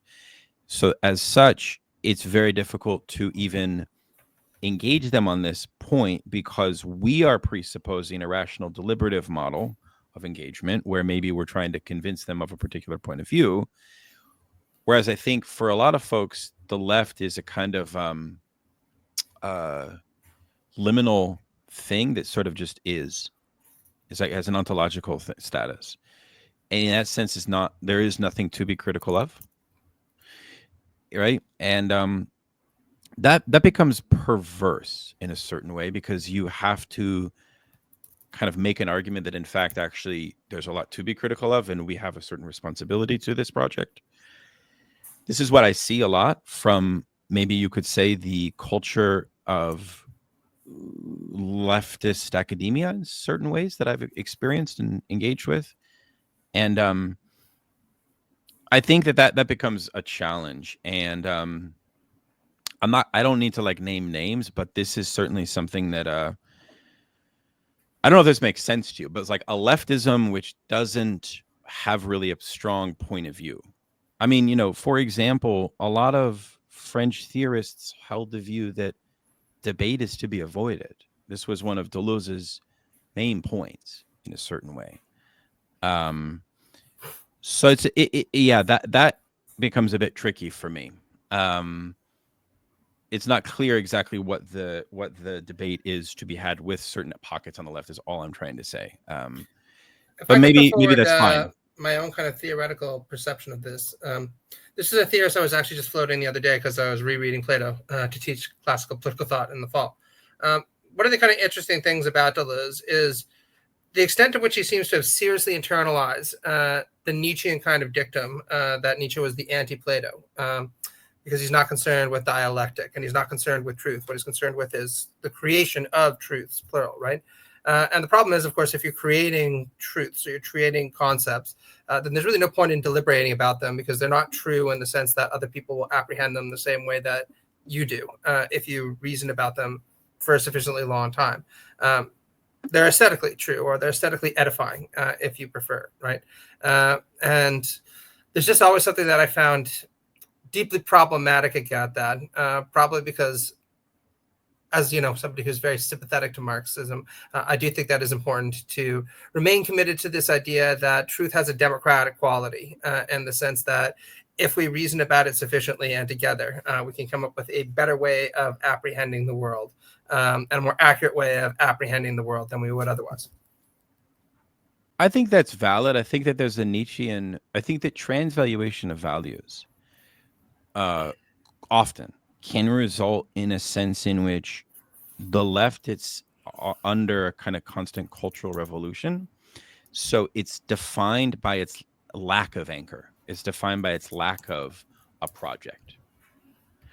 There's a lot of like anti-programmatic ultra-leftism that's a part of that, but I can see how the Nietzschean thrust would contribute to that formulation. So I think you've helped me understand a frustration that I have with that element of the left, because I do think that, and of course, you know, a lot of people ridicule you and to a lesser extent me, but definitely Ben Burgess as being what's called a debate bro. Really? Because from that, why do they do that? It's basically a kind of vulgarization of like dialectic of enlightenment, which is that like rationality is kind of antiquated or maybe patriarchal or something silly like that, right? So there's these kind of old paradigms that have really not aged well for confronting the reality of our time. And I think that behooves a really critical analysis of how people have kind of internalized these frameworks of philosophy and in uncritical ways, perhaps. I don't know. Although, Matt, I know that you are an ecumenical person and you have a lot of maybe careful admiration for left Nietzscheanism. Sure. In some ways. Yeah. Yeah, you know, I've seen absolutely. you've been writing about that recently. Yeah, no, look, I'm not here to cancel Nietzsche. I know that some people have written to me angrily suggesting that that's the case, right? But I actually tend to take, to use the metaphor of your book, that attitude, right? That we can read Nietzsche like a parasite and draw selective and deep insights from his work that are essential to any kind of left-wing project. And I mean, I've given examples before. I think that you do that successfully. I think that Wendy Brown does that successfully. I would point to Sheldon Mullen. I think he does that very successfully, right? All that I've ever insisted upon, not that I want to veer the conversation too far in this direction, is that we recognize the reactionary impulse that Nietzsche himself ascribed to his philosophical orientation. Once we do that, there's no reason why we can't selectively take aspects of his thinking and put them to, let's call it, better uses. Yeah, he's too much of a mad genius to let him go. It's too much going on in there. Yeah, why would you want it? Why would we deny ourselves that resource? Yeah, he's too clever. He's too clever to. Well, I feel that way about Carl Schmitt, but then I'm not trying to make her Smithian leftism, though. I mean, which there are people who are. There are people who were. Yeah. Yeah, and people who were. I mean, both in the past and probably in the future, thanks to Gomben. But right. Well, you see sort of like diffuse Carl Schmitt tendencies all over the place. For example, this distinction between politics and the political, which is kind of a Heideggerian distinction, but it really comes up in Schmitt's writing on liberalism, where it's like, well, all we care about is like the political, and it's rare. It's very rare. And it leads to kind of like a mystical leftism that I've seen a lot the whole other conversation. But you're right. But left Nietzscheanism is its own distinct tendency. You don't see. Actually, did you ever read? I was reading about this just the other day, so it's such an interesting observation that I read about that, and I thought maybe bring it up. Heidegger apparently was actually very critical of Schmitt, and you want to know why? He used to say that Schmitt was incapable of not thinking like a liberal. Right? He was very critical of liberalism, but remained bound by its fundamental preconceptions. And the example he gave was actually precisely that Schmitt's decisionism echoes this kind of liberal nihilistic attitude that morals are just largely a matter of choice, right? And the purpose of politics is to arbitrate and settle which choice we're ultimately going to basically get behind as a society. Whereas, of course, for Heidegger, the whole idea was that being would speak through the spiritually attuned people who would fulfill their destiny. In this case, the people of the center, the Germans, who existed between Russia and America and were intended by being, apparently, right, to bring about that doesn't sound problematic at all. That sounds totally fine. No, yeah, totally. Yeah. I mean, I've always thought that myself. Actually, it reminds me of what Derick was saying earlier about where people draw the line. For me, and this is actually a debate I've had with Conrad, and we had it when we were writing Flowers from Marx, any kind of Duginism or Eurasianism or that stuff, it's like, no, that's a hard cutout for me. If you have sympathy for any kind of fascism, eco-fascism, left fascism, whatever you want to call it, then you could just get the hell out of my big tent. Right. That's my line too, actually. If you're an I get national liberation movements, but if you're an ultranationalist arguing for civilizational empires as the left-wing project, go fuck yourself. Thank you. So we can all agree on that. I know some people who have appropriated Duginist language, his particular framework of multipolarity, his and not say E.H. Carr's or Morgenthal's or one of the older frameworks. I just have a hard time reappropriating a guy who in his most famous book in English says explicitly he wants to use us as a fifth column. Yeah. I know, he's not even subtle about it, right? He's like, oh, the leftists will be useful idiots for fascism. It's like, wow. Yeah, I mean, like he says it pretty much for whatever post-fascism he's trying to argue about, because his definition of fascism is essentially liberal, but he knows that and he's hiding it. Anyway, not that's another rant. We've had open up 3 cans of worms. We haven't even talked about China, and now it plays in all this crap. So I actually am not like, I do have a hard line on who's on the out. That doesn't, but even then, I don't maintain this. When someone has gone over there, we just treat them totally as a pariah. I have no problem engaging with someone who I think will engage with me in good faith to try to talk them out of a bad position. Right. My problem, what my personal line is for who I will engage with is not a political or moral line, is whether or not you have a habit of being honest. And if I feel like you are a dishonest interlocutor, I do not see the point. But that's not a cancel. I mean, I guess it is a cancellation on moral lines, but it's really more about like, if I can't trust you to state your actual position in a way I can debate, I don't see the purpose of debate. But even there, I will not call for the censorship of other groups of you. So, like, for example, if I really want to have someone on my show because I don't trust them in some key way, that does not mean that I want them to have no platform anywhere. And that I actually do think I still have to fight them in the field of politics first, hopefully to avoid fighting them in a more literal, actual, fisticuffs and or worse sense. And one of the things that I think is missed in the liberal framework and all this, and I don't mean this in the like Enlightenment liberal framework, I mean the liberal framework as it exists today in whatever form that it's currently in, is that when that is your primary means of political control, you are not realizing that Marx's claim about equal claims here and force decides, well, you guys don't have the force to enforce these edicts anyway. So not just is it a moral problematic or a political problematic or a pernicious effect, it's also tactically stupid. And I don't mean that to say that these people are stupid, but that like, if you think you can control the sphere of the public, it means you also believe that you're in control of the public. And if you're fundamentally wrong about that, then you are just setting up oppressive apparatuses for other people to use on you. Well, that's exactly where, in my foreword, I introduced the concept from queer theory of what's called the counterpublic, and I make an argument that the only leverage we have, given that we experience the privatization of the commons and the tyranny of finance capital over the public sphere as such, is actually kind of like the moral space that we open in left-wing counterpublics, which, frankly, where debates go is that they land in the persuadability of the within those counterpublics, right? So I think it's an experience that we've all had, which is we've developed in our time on the left, like perspectives that we probably try to, at least for myself, I think you, Matt, and you, Derick, probably do as well. I try to kind of convince people of my point of view often. Right. I don't think we should be ashamed of that. I think that's very healthy. That's something that should be encouraged.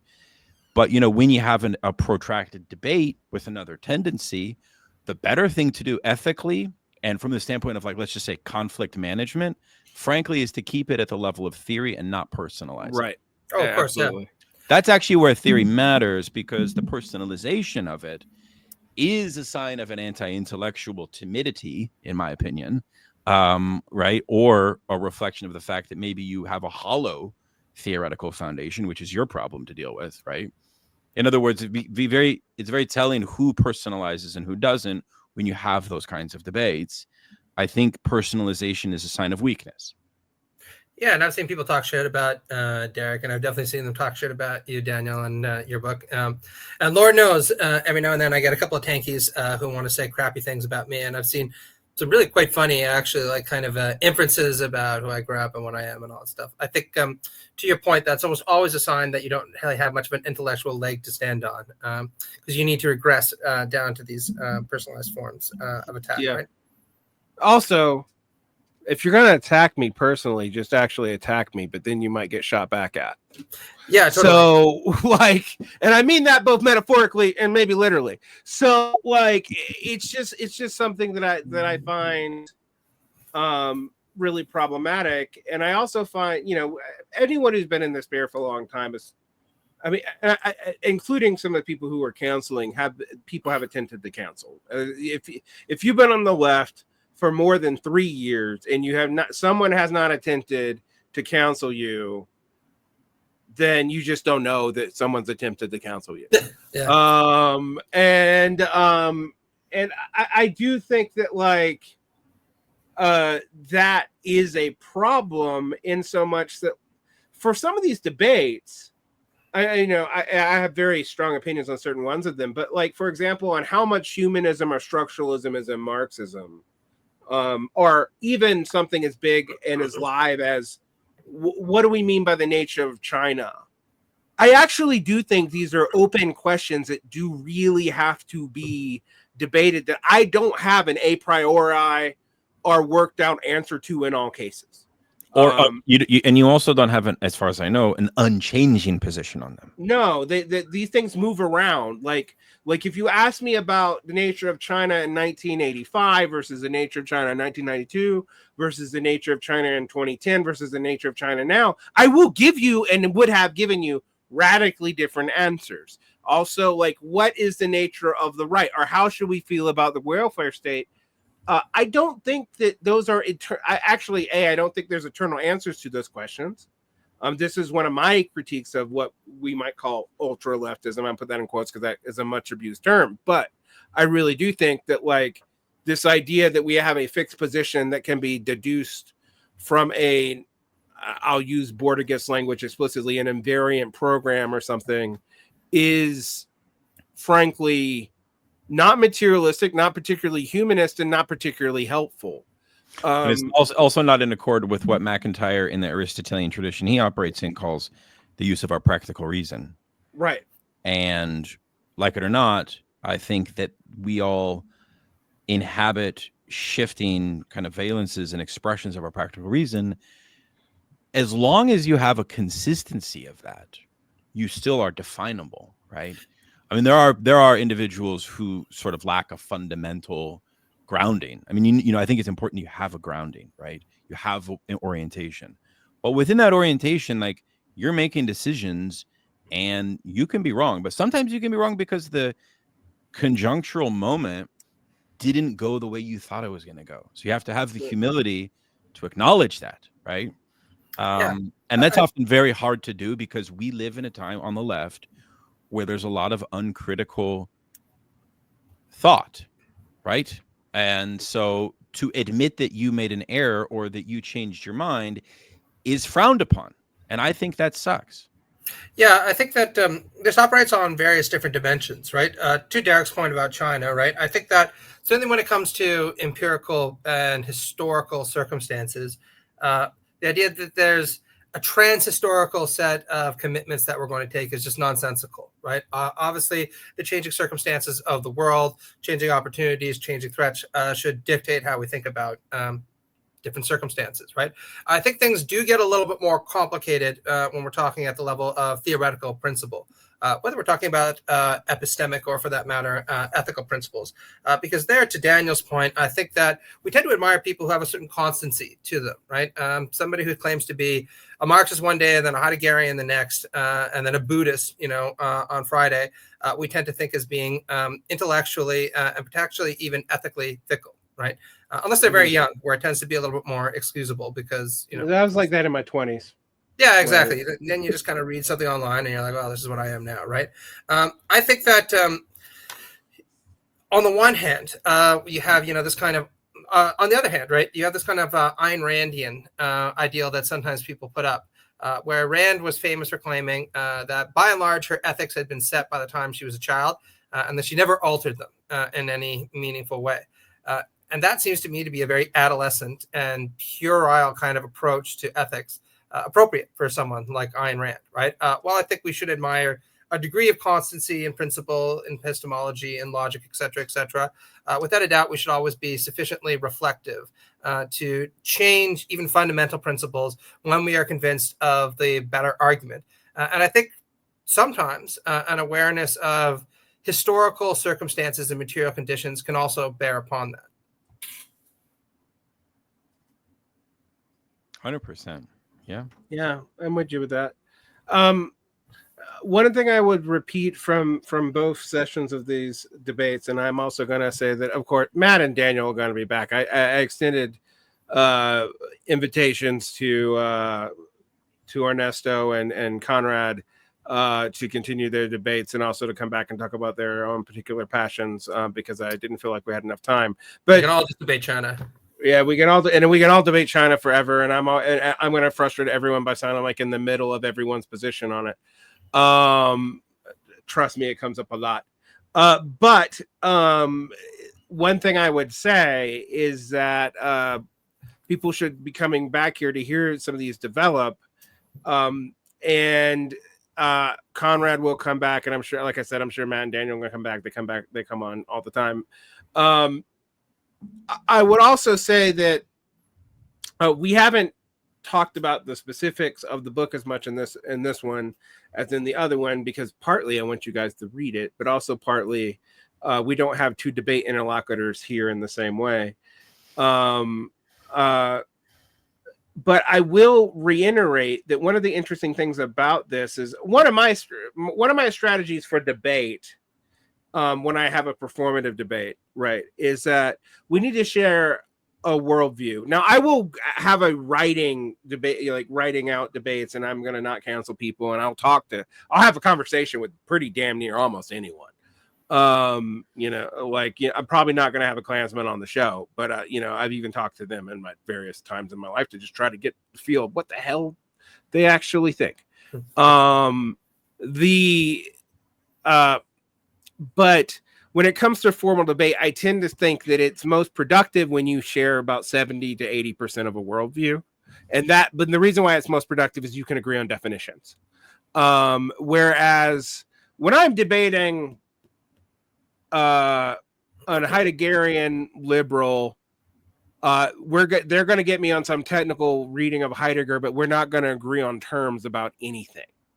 And while I still think that's a willful dialogue to have for the public in some scenarios, or I will interview those kind of people to draw out their ideas because I think they have their own imminent critique just to me having them expressed fully, I won't do those debates.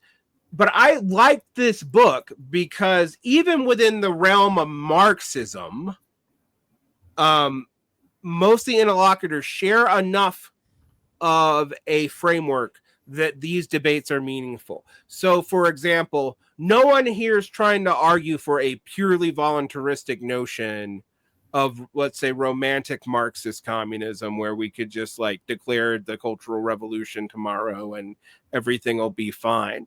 There's not a single interlocutor who would believe that. There are plenty of people who do. I know I didn't state the position entirely fairly in the way I just said it, but I think that's one of the important things about the book is even in these things where people seem fairly distant, a lot of the times we still actually are within a framework of about 70% of a shared worldview. I think everyone here is, even though Rawls makes me kind of turn green, and Daniel had to convince me that Lukács was not an enemy to history. And so like, which I am of the dubious Marxist school that has a problem with both Lukács and Althusser at the same time. So there you go. But I do think it's really important to engage in these debates. So I'm going to let you guys have your last word. Plug anything you guys need to plug, and we'll wrap this up. And also, we're going to have you back on the show. If nothing else, Matt and I are going to have to talk about right-wingers again, and Daniel and I are probably going to have to talk about public intellectuals. New piece on Sam Francis coming out soon, Derick, that I think will tickle you. So. Oh yes, you and I, I'm definitely at least going to cover that in Radical Engagements because you know Sam Francis's work, and I know Sam Francis's work, and very few people seem to realize that man has been like, his vision of conservatism has been slowly chipping away at a lot of stuff for a long time. But anyway, Daniel and Matt, where can people find your work, and where can they find your book, and whatever else you want to plug? You can plug someone else's stuff. I don't care. Go ahead, Matt. You can go. Sure. Well, right now, Ben Burgess and I are working on finalizing a collection on G.A. Cohen, reintroducing him and democratic socialism from an analytical perspective in the 21st century. That should be out pretty soon. I'm very excited about this. And I'm actually working on another book on the right now with my collaborator, Jason Hanan at the University of Winnipeg. This is kind of a spiritual sequel to Hirschman's The Rhetoric of Reaction, which looks at different ways that the right has tried to rhetorically justify its position, but updated for the digital age. So we're hoping to have an announcement for that soon with the title, but we're just about finished at this point. And I think we're eyeing Pluto Press or Cambridge University Press, two very different presses for that. So anyway, we'll announce it. I have a book coming out on Marxist debates and class theory, sort of bringing some Lukácsian clarity to these debates. I hope I'm working on a big conference with a really great scholar named Tiana Okic, and we'll be presenting at the end of the summer with the School for Materialist Research on sort of like 21st century class politics and Marxist philosophy, which will be very much related to this book I'm working on. I'm probably going to publish it at a more popular press, not so much an academic press. I'm also working on a book on Freudian Marxism. I've written a book on... Oh, that's cool. On kind of like the theory of what I'm calling kind of like building off of Christopher Lasch's theory of liberal paternalism and some of these questions about sort of like what psychoanalysis is very compelling to me because it offers a very interesting theory of power, like psychic power. So I'm trying to offer a more descriptive theoretical analysis of like systems of power through a psychoanalytic lens. So this summer, I hope to do a lot of writing. I obviously have Emancipations podcast, which is also a study collective. So we do study groups and bring on scholars. I think some very cool things happening in that world. I wrote a book on the family and a book on Nietzsche and the left. You can check both of those out. I Substack. I'm going to be Substacking more at just my name on Substack.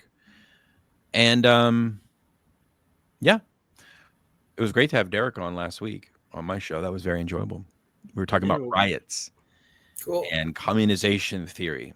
And that's actually kind of in line with this whole notion of changing your mind on the left, given that Varn and I both kind of changed our minds in different ways, I recognize, about communization theory, right? Yeah, we were both, we were both communizer adjacent, but I don't think I was ever like a pure communizer, but yeah. And that's the other thing I wanted to say, maybe a final point for me is the more theoretical relationships you form on the left, the more differences emerge that are productive and that you learn about yourself from close engagements with comrades, right? And a lot of that's topical. Say, when I investigated for many years the history of the family and socialism and sort of all of these different perspectives, I found all of these debates that I was having with people that I wouldn't expect to have, right? So I suppose that's a rich point about the importance of intellectual difference, that it's definitely something that we should valorize more, perhaps, than we do. Yeah. World's too interesting a place for everyone to agree. Yeah. Like and subscribe, hit the bell, blah, blah, blah. I have a vlog and a blog. And you're on Substack now. I'm on Substack. My Substack is free. It's actually me not writing about high Marxism for once, but it is there. It's actually, I haven't written it for a while because I'm currently packing up my studio and moving, but in the next month and a half when that's done, I will be back blogging and vlogging again. But yeah, check it out there. I'm trying to engage with some more interesting non-Marxist thinkers that I think actually we should take more seriously. One of whom is William Vollmann, whose hubristic text, Rising Up and Rising Down and Carbon Ideologies, I think is actually something Marxists should probably look at more strenuously and seriously. I also find myself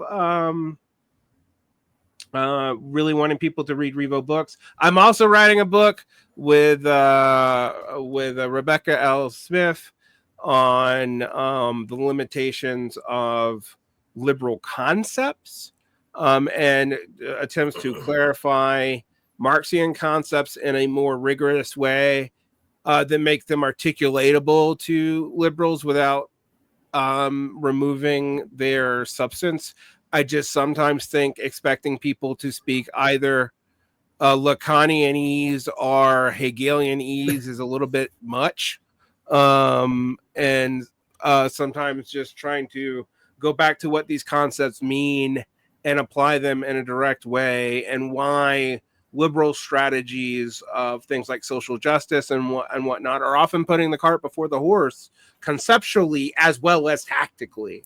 And that's what our book will be about. I haven't really talked about it on air, but if you listen to my solos, just imagine that, but like more logically oriented, because I'm working with a person who's actually a technical writer and won't let me ramble for 15 to 20 pages, which is probably good. So if anyone's ever listened to me talk, I tend to want to start with, like, when we talk about the history of dialectics, we must start with Heraclitus. Just like, and then then we go to Nagarjuna, and then like 24 lectures later, someone will be like, "Aren't you talking about Marxism?" And I'm like, "Yeah, but we're not there yet." And so, which is why I haven't finished so many books that I've started. So people should be looking out for that. People should pick up this book when it's out. I think it's actually really interesting for a variety of reasons. I really liked, I weirdly like all the essays in it, including essays that you shouldn't like together. Like I liked both yours and Conrad's response, and I thought I wasn't quite sure what the debate was between Ben and Ernesto exactly, because Ernesto was writing about something very specifically Mexican, and Ben was writing something very specifically analytic Marxism. But I found both those essays to be very interesting. You guys still haven't convinced me that analytic Marxism is not a deviation, but I'm not kicking you out of the tent. And on that note, we're done. Have a great day. Hey, take care. Solidarity. Thanks, guys.